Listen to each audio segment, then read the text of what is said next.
Soomaali Maxamed meel walba joogtaan orto waxa ku leeyahay soo dhawa muuqaalka like saar oo si share garay waa haween xilligan xafiiskeyga ayaan joogaa dhammaan taageerayaasheeda ayaa rabaa inaan halkaan kala hadlo isla markaana aan u sheego in aan aniga caafimaad qabo in aniga wax dhibaato aan qabin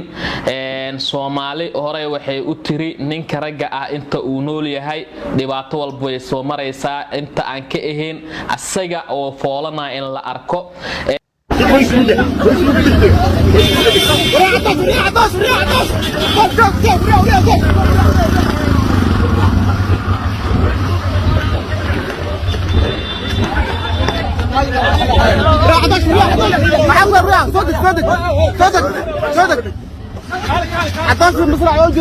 السلام عليكم ورحمة الله وبركاته. أنا داود يالسود وهذا ومركل أي ولالك هذا كرامة هل قاعد يغفر سنة برتن يوتيوب كل هذا كرامة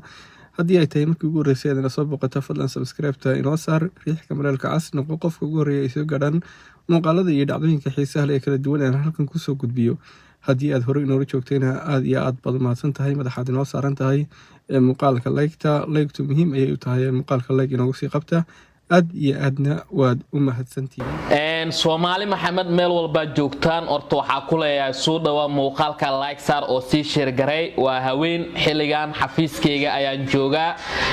dhammaan taageerayaasheeda ayaa rabaa inaan halkaan kala hadlo isla markaana aan u sheego in aan aniga caafimaad qabo in aniga wax dhibaato aan qabin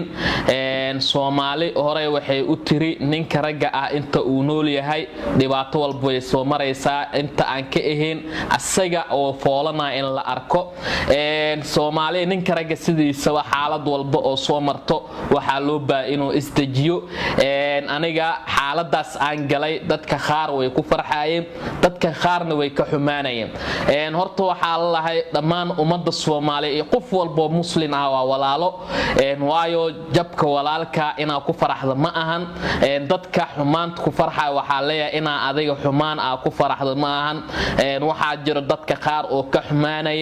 dadka qaar oo aniga dareemay dhibka aan dareemay ama xumaatada sidaasina ugu xumaanay dadaa jiro isoo wacay oo i dhiirigelinay oo i dhaacatoosh nin ragata wax walba arkaysa marka waxa rabaa dadka wanaaga jecel inaan caawa aan u sheego inaan aniga aan caafimaad qabo nabadeedana aan qabo isla markaana aad iyo aad aan ugu mahad celinay taageerayaasheeda dal iyo dibidaba meel walba ay joogaan hadii ay ahaale dadka WhatsApp-ka iga soo wacay hadii ay ahaale dadka meel walba iga soo xariirina taleefankayga caadi soo wacay sidoo kale waxa halkan ugu mahad celinaya dhammaan qof walba aniga taageersan oo horumarkayga jecel oo aniga inaan guuleysto jecel sideeda waxa la ninka ragga ah waxa loo baahan inuu leeyahay dulqaad samir inuu leeyahay dadka qaar ee xumaatada inta badan jecel oo xumaatada iyagana si buunbuuninayo oo ninka ragga ah xumaatadiis ku farxayo waxa leeyahay Soomaaliye waxa lagu yaqaanaa dad gob ah dad nabad jecel dadka heshiisiya dadka walaalahooda ah dhibaatada soo gaarta ka murga dad waxa jiro inta badan media ku jiro oo xumaatada aad iyo aad u jecel oo saqiir iyo kabiir leh oo la yaqaan hebel la dhigi karo laakiin xumaato walba aad sameeyso adiga ay ku dambaysaa hadii aad tiitiin abuurato ogow ma helaysa timir waxaad heli doontaa tiitiin adiga maanta xumaatada iyo jabka walaalkaaga hadii aad ku faraxdo barita adiga ay ku qabsanaysaa oo qofka bini'aadanka wax walba ayaa soo marayo marka waxa loo baahay walaalka hadii dhibaato haysato ina u duceyso adaa waxba u qaban ina u duceyso hadii aad wax u qaban kartid ina u qabato xaaladda markaas la tahay waxa la ninka ragga ah laba jeerba lagu ma qoslo marka geeri gurigiisa ka dhacdo iyo marka dhibaato ay soo wajahdo waa labada mar ee loo baahaya ninka ragga ah in loo heeliyo af iyo gacan iyo wax walba oo ugu heeli karta inaa ugu heeliso dadka Soomaaliyeed waxaa ku jira dad boqora ah waxaa ku jira dad dadnimada wax ka yaqaana waxaa ku jira dad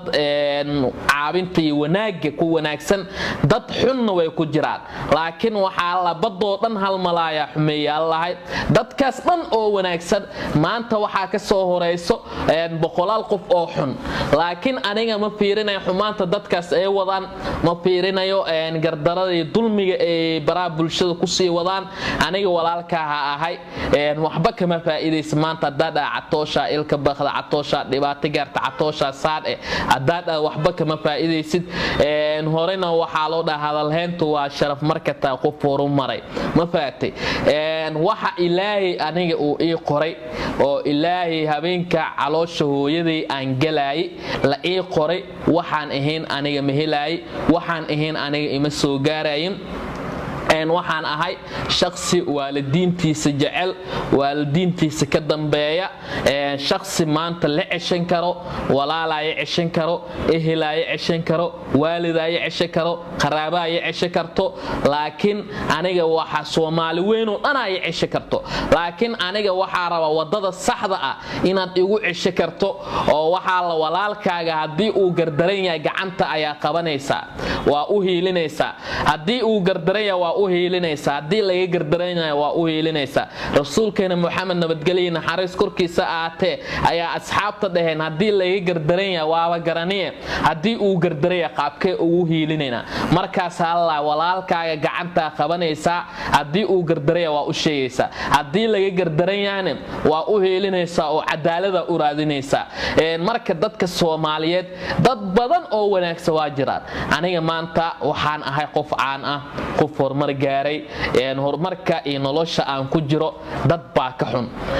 waayo maxaa yeelay waxay ugu xun yihiin maanta catoosh sida media oo wax ugu yaa maanta catoosh sida caalamka loogu aqoonsaya maanta catoosh saqiir iyo kabiir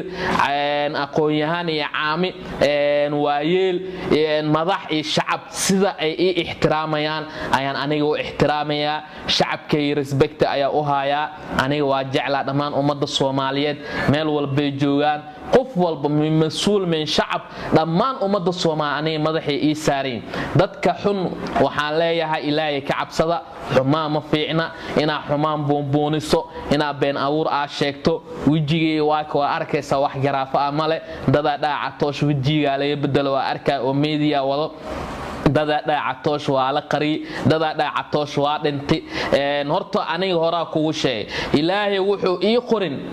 adiga ma ugu sameey karta ilaahay subhanahu wa ta'ala wuxuu ii qoray ayaa aniga igu dhacayo ilaahay subhanahu wa ta'ala wuxuu aniga igu talagalay in uu isii waa hela ilaahay subhanahu wa ta'ala haweenka caloosha hooyaday aan galay ayuu wax walba ii qoray janna iyo naar waxaan galaayo ilaaha og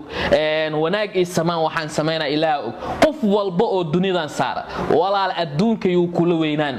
adiga waxa laga yaabaa dadka qaar oo aaminsan adduunyada inay labeen tahay dada aaminsan media in lacag laga sameeyo baabacato shar uma soo gala media in uu lacag ka sameeyo uma soo gala media in dhaqaale uu ka sameeyo hadii aan rabo in aan dhaqaale ka sameeyo mar hore ka sameeyla baaba ma faan aniga nin raga ahay ilaa sidaan 66 uu isii maanta ilaahay subhanahu wa ta'ala oo kaliya ayaa aniga wax ugu baahanaa sidoo kale waxa u maad celinaya dhammaan shacabkii maanta ilaa yacaaba taagnaa oo aniga aad iyo aad iiga walwalaayay oo aniga aad iyo aad iigu soo duceynayay mararka qaar marka xaalad la kulanto waa inaad degnaa muujisaa waa inaad dulqaad muujisaa dadka qaar aniga garab isiinayeen oo xaaladay dejinayeen dadna waxay u ordaay maanta catoosh sida fiyus ugu heshaa oo fiyus ugu sameeysa Soomaali Maxamed meel walba joogtaan dadkaas xun waxa la rabaa inaad u istaagtaan sidii wax ugu qaban lahayd dadka xun ee media ku jira ee maanta doonaya dhammaan inay lacag leh sameeyaan oo aan wiji lahayn oo aan ehel lahayn oo walaal aan ixtiraamaynin oo maanta adduunka iyo dhaqaalaha uu labeen yahay sidaas ma wanaagsana waxaa la nin rag sidiisaba jab uu soo maraa aada u maasatiin dhammaan dadka aniga iga walwalaayay waxaa leeyahay aad iyo aada u maasatiin waa caafimaad qabaa dhammaantiin waa idiin salaamaya meel walba joogtaa dal iyo dibidda xafiiska durdur media joogaa fariintan nacabkayga hala gaarsiiyo inta ii soo duceynayso waxaa leeyahay ilaahay khayr ha idiin siiyo inta aniga wanaagayga iyo horumarkayga ka walwalayso waxaa leeyahay ilaahay khayr ha idiin siiyo aniga shalay waa catoosh baa ahaa maantana catoosh baan ahay ilaah baa wax uu ilaahay ii qoray la helaa alxamdulillaah ilaahay subxaanahu wa tacaala u mahad celinayaa ilaahay ka sukoon waxaa u mahad celinayaa dhammaan dadka ila walwalsanaa dadka maanta xitaa dhibaatadaas inay dhacdo aan ku faraxsanaynin aada ugu mahad waa tahay daawadayaal haddii ay tahay markii ugu horreysay aad ina soo booqato fadlan subscribe-ta inoo saar riix gambalaalka cas noqo qofka ugu horreeyay soo galaan muuqaalada iyo dhacdooyinka xiisaha leh aan halkan kusoo gudbiyo haddii aad horey inoola joogtayna aad iyo aad iyo aad ayaad u mahadsan tahay 1,000 jeer muuqaalka laygtu muhiim ayay inoo tahay layg inoogu sii qabto muuqaalka markaasi waa walaalkan Aadan Karaama tan iyo muuqaalka mid la mid ah nabadgelyo assalaamu calaykum waraxmatullaahi wabarakaatuh